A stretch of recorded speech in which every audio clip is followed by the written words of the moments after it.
Hey guys, how are you? I hope you're doing all right. We're getting closer to getting out of this quarantine situation, so that's always good. Today, this week for Crazy Creations, I wanted to talk about journaling. People don't necessarily think of it as an art form, but it can be. It really can. And these are journals that I use with my actual clients, but also for myself. They're called wordplay journals. We use different names in therapy land, but hey, for this purpose, we're calling them wordplay journals. And this is this week's project. Here's one that I've been working on forever. Whenever I just get in the mood to do something that isn't writing, this comes into play. It actually combines a lot of writing and still self-expression and journaling. For years, I kept a journal. I've probably journaled since I was like 8 or 9 years old. I stopped for a period in my teenage years, and finally got back to it when I was like 23 or 24, and I haven't stopped. But that journaling has taken on different forms over the years. Lately, I find that when I journal in really short snips, it's more therapeutic to me. To me, journaling is therapy. And it is with my clients. I practice a thing called narrative therapy with a real heavy focus on words and expression, which makes sense. I'm an author. I mean, of course, I'm going to use that modality. Regardless, I want to show you my wordplay journal. I've been working on it all week. These things take a lot of time. It's not a matter of just writing down words. The way to do this is you go to your local dump, your free on the side of the road, or even your bookshelf. A book that you no longer want or didn't enjoy, you're going to repurpose it. And I know that may tweak people out, but it doesn't even have to be in good condition. You want to recover it with whatever you want. I have no idea what this book once was. Maybe I can tell in the very back. We'll look.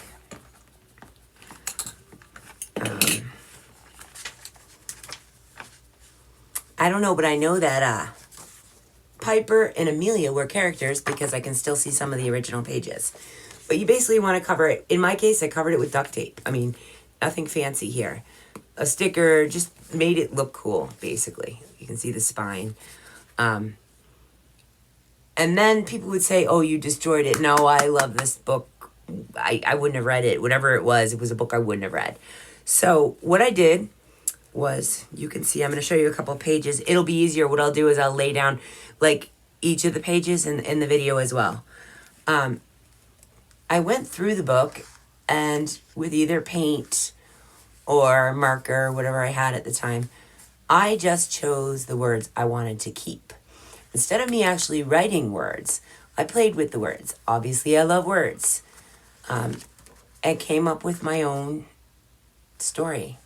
Basically, out of words that the author had originally used, it made it into something new. So I basically repurposed a book. These things are so much fun, at least they are to me. I've got probably 30 of these. This just happens to be the one I'm currently working on. And you can use it as a therapy tool or just for fun. It could even be used for a story, or maybe take a character that you're working on. What would their journal look like, and do theirs as you get to know your character more during your writing process. As you can see, I'm in love with duct tape. But you can tell, like, I don't know what this page is, but the truth crept into her room. New Hampshire, a small town, the glass mirror. Well, I'm obviously from New Hampshire. I probably got a kick out of finding the words New Hampshire in this book that God knows what the book originally was. But what an impactful sentence, really. I mean, it could actually be the start of a book.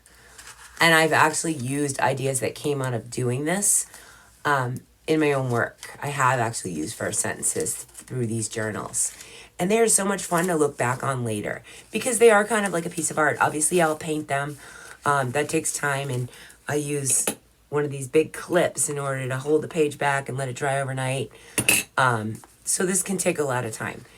Just scrapbook pieces, anything goes into this. And they're so much fun. And what I've found with my writing is they will actually help me when I'm getting too wordy, and I notice that in my whips. They will help me learn how to find the most important words.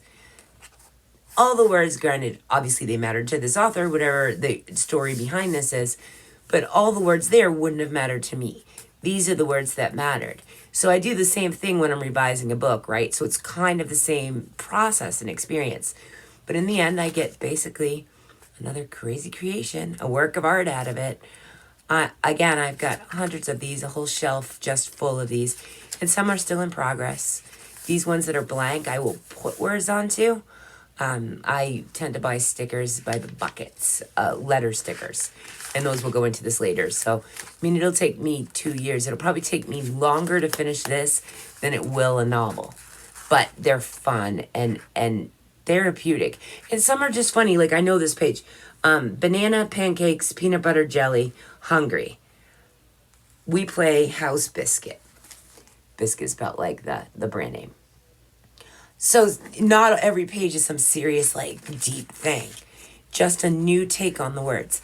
And I call it playing with words. I call it word journals. I have clients that will just go through, if they don't want to be too high tech, like with this, I just circled the words I wanted. I didn't do much more decorating of that page. You can do it with a highlighter. Write a story. Challenge yourself. All right, I'm going to take one highlighter in one old book that I would never open again and just highlight words until I have a new story. Literally highlight the words as you go. I've got pages of this that aren't even done. So you've got the regular book here, right? And you literally would just highlight. It says an hour before the trial was supposed to start. You could say an hour before start and then go to the next sentence. I really didn't know whether or not my client was planning to show up. An hour before start, I didn't, the word really shouldn't be there in the first place, but judging. Show up. Totally different story, right? I mean, how cool is that? So in the book, the author's trying to say, as an attorney, I mean, you're even changing point of view if you want to think of it like that. Anyway, just a fun, cool thing I like to do. I'm limited on my craft supplies right now. This is one where all you really need is a highlighter and a book, and you can just run with it. Some paint, whatever, stickers.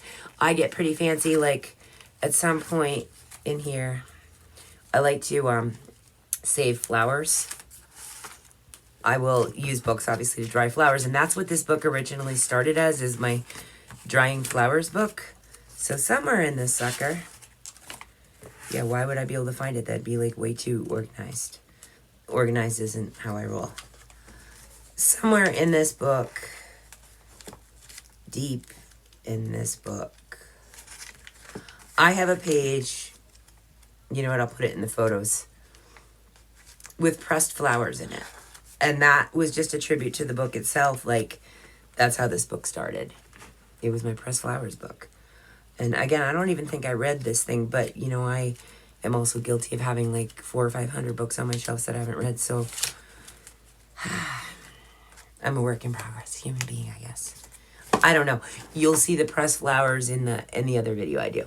This is a cool project. I thought you guys might enjoy it. Friday's Crazy Creations. I will see you again next week with another crazy creation at 4 o'clock. Have a great day, guys. If you like this and you want other cool ideas about things you can do that help you sort of play with the words, give a wink to the words, nod at the words, but aren't that daily grind stuff, you'll find it here. Till next time, peace, love, books, and crazy.